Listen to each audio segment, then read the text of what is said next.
আজি মই প্ৰথমতে আমাৰ চেনেল অৰুণ বৰ্মৰ চেনেল আমাৰ ইউটিউবাৰ আমি প্ৰায় সদায় আমি খেলৰ চলন্ত বিৱৰণী দি থাকোঁ। আজি আমাৰ প্ৰথম ছেকেণ্ড ৰাউণ্ড হৈছে।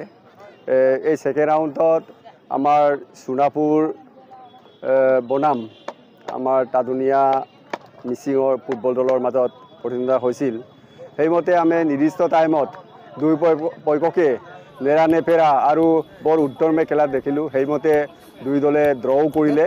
ড্ৰ কৰাৰ পাছত কমিটিৰ সিদ্ধান্ত মৰ্মে আমি ট্ৰাই বেকাৰ মাৰিব লগা হ'ল। ট্ৰাই বেকাৰত দুটাকে পাঁচটা বল দিয়া হ'ল। সেই পাঁচটা বলতো একেসকল দুই দলেই ড্ৰ কৰিব লগা হ'ল। আকৌ সেইকাৰণে আমি গল্ডেন চান্স এটা দিলোঁ। গল্ডেন চান্সতো আমি ড্ৰ পালোঁ আৰু এবাৰ গল্ডেন চান্স দিলোঁ। তেতিয়াহে আমি টাদুনীয়া FC দলে 1-0 গলৰ ব্যৱধানত হাৰিব লগা হ'ল আৰু সোণাপুৰ FC দলে 1 গলত জয়ী হৈ কোৱাৰ্টাৰ ফাইনেলত প্ৰৱেশ কৰিবলৈ সক্ষম হৈছে। অহা কাইলৈ আমাৰ প্ৰথম যিটো অপেনাৰ টীম আছিলে অচ্ছুৰ ক্লাব আৰু লগলুং মিচিং দলৰ মাজত হ'ব। এইখন দ্বিতীয় ৰাউণ্ডৰ দ্বিতীয় খেল হ'ব। সেইকাৰণে সমূহ আমাৰ এই অঞ্চলৰ আৰু আমাৰ যিসকলে খেলুৱৈ প্ৰেমী ৰাইজক খেলৰ সহযোগ আগবঢ়াবৰ কাৰণে আমি অনুৰোধ জনাই আজিৰ ক'বলৈ এইখিনি কৈ সামৰিছোঁ। ধন্যবাদ।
Hadang.